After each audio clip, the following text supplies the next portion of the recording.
Hey guys, কেমন আছো? আশা করি ভালো আছো। আবারও নিয়ে চলে এলাম নতুন একটা ভিডিও। ভালো লাগলে লাইক কমেন্ট করবেন আর সব বন্ধুদের কাছে ভিডিওটা শেয়ার করে দেবেন। যাই হোক, দেখো আমি এখানে পাকা পাকা আম নিয়ে এসেছি। এখানে 4টে আম নিয়েছি। এবার এই আমগুলোকে আমি আম দিয়ে বড়া বানাবো। যাই হোক, এবার আমগুলো কত সুন্দর সুন্দর দেখো। এমনি মনে হচ্ছে যে কাঁচা কাঁচা আম, অবশ্য কাঁচা না, এখানে পাকা পাকা আম। এখন আমের দাম বেড়ে গেল হঠাৎ করে। আবার যে সময় আমের দাম কম ছিল সে সময় আমরা এটা বড়া ফড়া করতে পারিনি, টাইম পাইনি। হঠাৎ করে মনে হলো, তাই ভাবলাম একটু বড়া বানাবো। তাই 4টে আম নিয়েছি। এখানে 4টে আম দিয়ে এবার আমগুলো ভালো করে তার আগে ধুয়ে নিয়েছি। নিয়ে এবার খোসাগুলো ফেলবো তাড়াতাড়ি করে। এবার আমগুলো খোসা ফেলে নেব। এবার আমটা দেখলাম একটু মুখে দিয়ে কিন্তু একটুখানি হালকা ভালোই মিষ্টি আছে, কিন্তু এবার আমগুলোর মধ্যে এবার আমি 4টে আমি পুরোটাই খোসা ফেলে নেব। নিয়ে এর মধ্যে জল দেওয়ার কোনো কারণ নেই। যেটি হোক, আমের ভিতরে কোনো জল দেওয়া যাবে না। আমের যেটা ঝোল হবে সেই ঝোলটাকে মারার জন্য আমি কি উপকরণ দেব সেটা দেখতে থাকো। এবার তার আগে আমি খোসাগুলো ভালো করে ছিলে নেব। এই 4টে আম আমি এক এক করে পুরো খোসাটাই ফেলে নেব। খোসাটা ফেলে নিয়ে তার আগে আমি দেখতেই পাচ্ছি এই ঘষার আলু কাটারটা আমি নিয়ে এসেছি, আর একটা গামলি নিয়ে এসেছি। এবারে এই খোসাগুলো না ফেলে হয়ে গেলে আমি এখন ঘষতে পারছি না। যেটি হোক, অনেক দিনের ইচ্ছা ছিল আজকে আম বড়া বানাবো। আম বড়া খেতে খুবই স্বাদ, অবশ্য তালের বড়ার মতনই লাগে আমের বড়াগুলো। অনেক দিন থেকে ইচ্ছা করছিল আজকে বড়া বানাবো, অবশ্য টাইমে পেরে উঠি না, সেই কারণে আমি বড়াটাও বানাতে পারি না। যাই হোক, আমার আমগুলো অবশ্য খোসা ফেলানো হয়ে গেছে। আমি এক এক করে পুরো আমগুলো ঘষে নেব। আর কত সুন্দরভাবে ঘষা হয়ে যায়, খুব তাড়াতাড়ি ঘষা হয়ে যায়। এর মধ্যে আম চটকানোর থেকে এতে ঘষে নিলে পরে এত তাড়াতাড়ি হয়ে যায় সে বলার মতো না। খুব সুন্দরভাবে এটা ঘষা হয়ে গেছে আমার, দেখতেই পাচ্ছ। আর আটির গায়ে কোনো আমই নেই, একদম পুরো পরিষ্কার হয়ে গেছে। একদম বটিতে কাটার থেকে দেখো কত সুন্দরভাবে আমি ঘষে নিচ্ছি। আর এত সুন্দর ঘষা হয়ে গেল, মানে হাতে লাগার কোনো কারণই নেই। এই দেখো, আটির গায়ে কোনো কিছুই নেই। আমি আবারও একটা আম নিয়ে নিলাম। এই এক এক করে আমি এই 4টে আম পুরোটাই ঘষে নেব। সুন্দরভাবে ঘষে নিতে হবে। ঘষে নিয়ে এটাকে একদম মিহি করে ফেলতে হবে, যাতে আমের কোনো দানা অংশটা না থাকে, তাহলে কড়াইতে দিলে পরে অনেক সময় লেগে যাবে।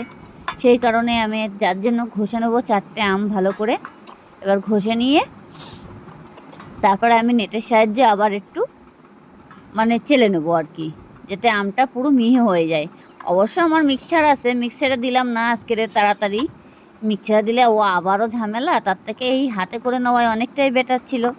তার জন্য আমি হাতেই করে নিচ্ছি। দুটো হয়ে গেল অলরেডি। এবার আমি আরেকটাও নিয়ে নিয়েছি। কত তাড়াতাড়ি হয়ে যাচ্ছে ঘষা, আর অনেকটাই দেরি হয়ে গেল আমার এমনিতেই। আজকে অনেক ভাবলাম একটু সকালবেলার দিকে করব, তা অবশ্য 3টের সময় এখন বাজে। তা আমি এই 3টের দিকেই এটা বসাইছি। এখন কিছু করার নেই, শরীরটা অবশ্য ভালো লাগছিল না। তারপরে ভাবলাম না, করে ফেলি। হঠাৎ করে কেন জানি না আমার মাথাটা খুব যন্ত্রণা করছিল।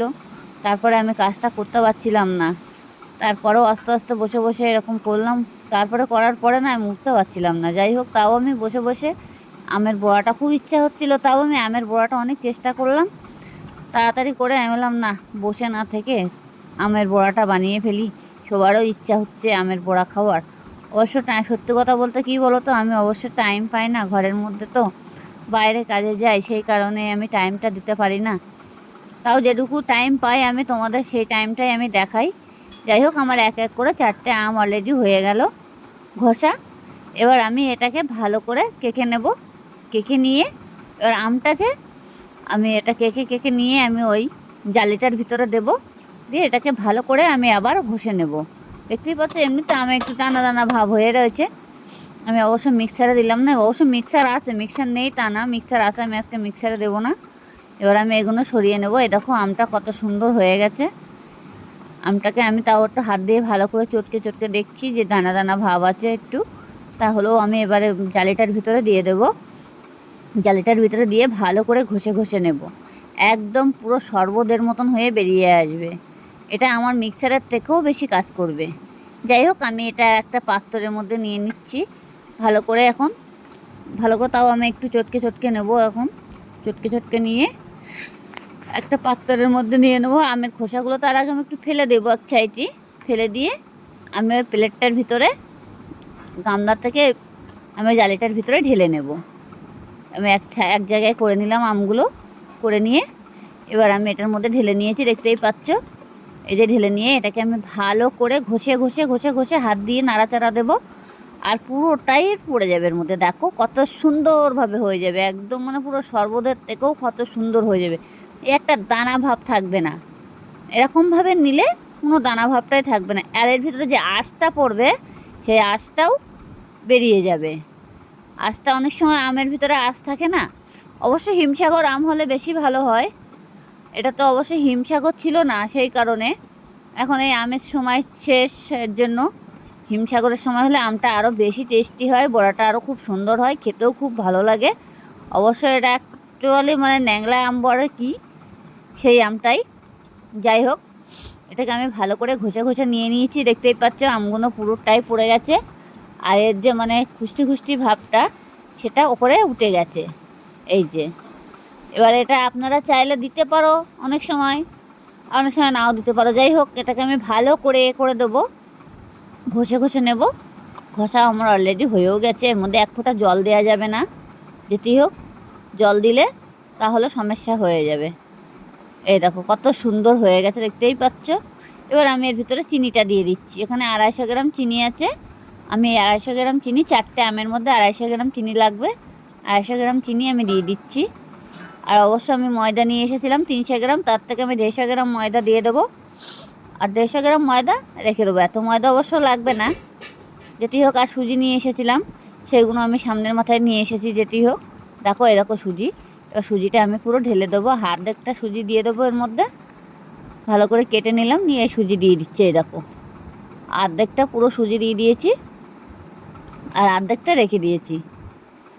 এবারে আমি ময়দাটা দেবো, ময়দাটা দিয়ে অর্ধেক ময়দা দিয়ে দেবো। আপনারা চাইলে মেপে নিতে পারো, কোনো অসুবিধা নেই। আমি অবশ্য মাপামাপির কোনো দরকার নেই, একটা করতে করতে মানুষের একটা আন্দাজ হয়ে যায়। দেখো আমি ময়দা দিয়ে দিয়েছি। এবার হালকা একটু লবণ দিতে হবে, লবণটা একটু কম করে দেবে যাতে পুড়ে না যায়। দেখতেই পাচ্ছ, অনেক সময় লবণ দিলে পরে অনেক সময় বড়াটা পুড়ে যায়, ভালো লাগবে না খেতে, পুরা পুরা হয়ে যাবে। হালকা করে একটু লবণ দিয়ে দেবে। এরকম আমি অল্প একটু লবণ দিয়ে দিয়েছি, মানে একটু স্বাদ অনুযায়ী, নাহলে পুরো আলদি হয়ে যাবে, তো সেই কারণে। যাই হোক, আমি একটু এলাচের দানা দিয়ে দিলাম। এই যে এলাচ দানা, এলাচের দানাটা দিয়ে দিয়েছি, গন্ধটা খুব সুন্দর বেরোবে আর খুব স্বাদ হবে এটাকে। আমি এটাকে দিয়েছি কেকের একটা পাউডার, কেকের পাউডার দিয়ে দিয়েছি, মানে বেকিং সোডা, সেটাকে দিয়ে দিয়েছি। এবার দিয়ে এটাকে আমি ভালো করে চটকে নেব, খুব সুন্দরভাবে চটকে নিতে হবে। যদি মনে করো যে এটা হালকা হয়ে যাচ্ছে তাহলে একটু ময়দা মেরে দেবে, হ্যাঁ। আর যদি মনে করো না টাইট হয়ে যাচ্ছে তাহলে একটু চিনি দিয়ে দেবে, নাহলে একটু আম দিয়ে দেবে, কিন্তু জল দেবে না এর ভিতরে, এক ফোঁটা জল দেওয়া যাবে না। যেটি হোক, জল দিলে পরে বড়াটা ছিঁড়ে যাবে, মানে ছড়াছড়ি হয়ে যাবে, মানে এক জায়গায় হবে না। যাই হোক, এবার আমি এর ভিতরে একটু গুঁড়ো দিয়ে দিলাম। এই যে গুঁড়ো দুধটাকে ভালো করে মিক্স করে নিতে হবে, দুধটা দিলে খুবই স্বাদ হবে। আপনারা ঘরে বসে অতি অবশ্যই এই রেসিপিটা তৈরি করুন, খেতেও কিন্তু খুবই দারুণ লাগবে, একদম পুরো তালের বড়ার থেকেও পুরো ফেল। অনেক সময় দেখা যায় জন্মাষ্টমীতে তালের বড়া করা হয়, সেরকমই হবে, একদম দেখলে মনে হবে এত টেস্টি হয় এই বড়াগুলো, সে বলার মতো না। আম বড়া বলে এগুলো। যাই হোক, আমি দুধটা পুরোটাই দিয়ে দিয়েছি। অবশ্য ছোটো একটা 10 টাকা দামের একটা দুধের প্যাকেট নিয়ে এসেছি, সেটাকে আমি দিয়ে দিয়েছি। এটা স্বাদ অনুযায়ী, মানে স্বাদ লাগবে, খুবই স্বাদ হয় এইভাবে করলে। তাই এটাকে আমি ভালো করে মেখে নিয়েছি, দেখতেই পাচ্ছেন, এর মধ্যে কোনো দানার ভাবটা কিছুই নেই। একটু ফেটাতে হবে ভালো করে, যাতেই হোক হাত দিয়ে দিয়ে খুব সুন্দরভাবে মাখাতে হবে। এতে কোনো জল দেওয়া যাবে না, ভুল করেও জল দেবে না এর ভিতরে। আমের যেটুকু ঝোল হবে সেটাই করবে। আর তার মধ্যে যদি মনে করো যে এটা ঝোল হয়ে গেছে তাহলে ময়দা চালিয়ে দেবে, আর যদি মনে করো যে টাইট হয়ে গেছে, আম থাকলে আম দিয়ে দেবে, না হালকা একটু চিনি মেরে দেবে, তাহলে আবার জলটা ছেড়ে দেবে। যাই হোক, এটাকে আমি ভালো করে মেখে নিয়েছি সুন্দরভাবে। এবার আমি কড়াইটা বসিয়ে দেব। তার আগে আমি একটু কিছুক্ষণ ফেটিয়ে নিই, যত মাখবে এটা সেত সুন্দরভাবে বড়াটা খুব সফট হবে, আর মানে ফুলবে, খুবই সুন্দরভাবে ফুলবে বড়াটা। আমি ভালো করে মাখা হয়ে গেছে, দেখতেই পাচ্ছ কত সুন্দর মেখে নিয়েছি।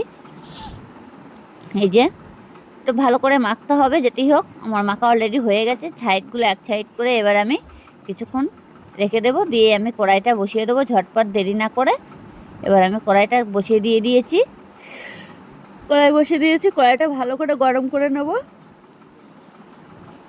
এই যে কড়াইটা ভালো করে গরম করে নেবো, নিয়ে এরকম আমি তেল ঢেলে দিয়েছি। কড়াই অলরেডি গরম হয়ে গেছে, একটু তেলটা একটু বেশি দিতে হবে। বেশি দিয়ে তেলটা ভালো করে গরম করে নিতে হবে, যাতে কড়াইতে লেগে না যায়। দেখবে আগে একটু হালকা করে এক ফোঁটা দিতে হবে কড়াইয়ের ভিতরে, যাতে ওটা মানে ফুলেও মানে ভেসে ওঠে কি না। অনেক সময় ভেসে ওঠে না, কড়াইয়ের তলায় লেগে যাবে, তখন মনে করবে যে হয়নি, তাহলে আরও একটু মারতে হবে। যাই হোক, এটাকে আমার হয়ে গেছে। আর আমার মেয়েও এদিকে বলছে তাহলে আমি একটু হাতে করে দিয়ে দেখি কেমন হয়। আমি বললাম ঠিক আছে, দিয়ে দেখ। এরকম এটাকে পুরোটাই দেওয়া হয়ে গেছে। আর গ্যাসটা পুরো হাই করে দেবে না, একটু মানে মানে লো করে রাখবে, নাহলে পুড়ে যাবে। ভিতরটা কাঁচা কাঁচা থাকবে, অবশ্য কাঁচা থাকবে না, কিন্তু বেশি লো করে দিলে তাড়াতাড়ি করে তেলটাও টেনে যাবে আর বড়াটাও পুড়ে যাবে। একটু কমিয়ে কমিয়ে করবে,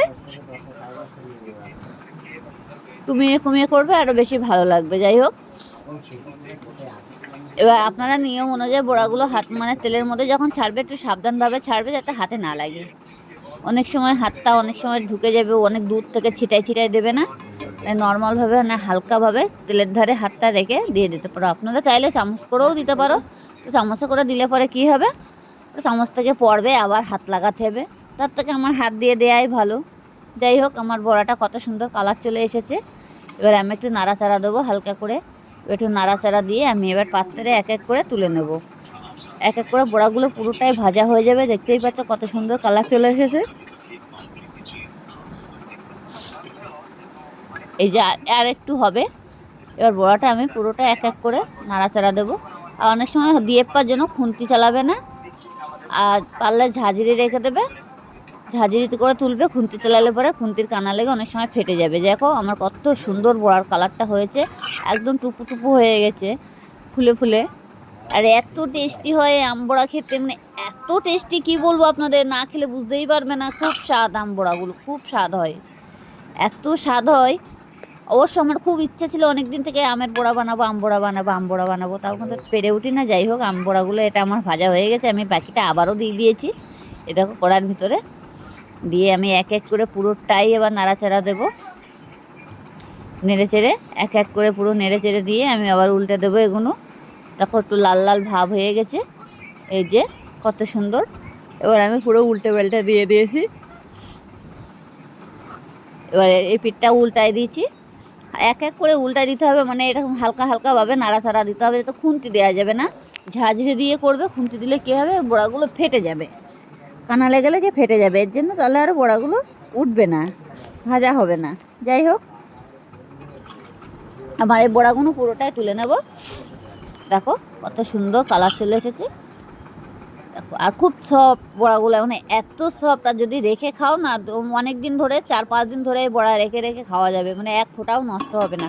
আপনারা চাইলে ঘরের মধ্যে বসেও রেখে দিতে পারো, অনেকগুলো বানিয়ে 1 সপ্তাহ ধরে খাও, কোনো গ্যাস হবে না, কোনো কিচ্ছু হবে না, নষ্টও হবে না। 1 সপ্তাহ ধরে এই বড়া বসে বসে খাওয়া যাবে, কোনো অসুবিধা নেই। দেখো বড়াগুলো আমার কত সুন্দর হয়ে গেছে, অলরেডি বড়াগুলো তৈরি হয়ে গেছে, আর খুবই স্বাদ বড়াগুলো। তার আগে দেখো আমি বড়াটা একটা টিপে দেখছি, এত সফট হয়েছে। এই দেখো, দেখতেই পাচ্ছ, এই দেখো ফেটে গেছে, একটু টিপা থেকেই ফেটে গেছে, আর ভিতরটা পুরো হয়ে গেছে। দেখো কত সুন্দর হয়ে গেছে বড়াগুলো, দেখতেও কত সুন্দর লাগছে, খুব সুন্দর হয়েছে বড়াগুলো। তার আগে থেকেই তো মানে 2-1 জন মানে ছেলে মেয়ে তো তুলে তুলে একটা করে খাচ্ছে, আর বলতে মা খুব ভালো হয়েছে। যাই হোক, ভালো লাগলে একটা লাইক কমেন্ট করবেন, আর সব বন্ধুদের কাছে ভিডিওটা শেয়ার করে দেবেন।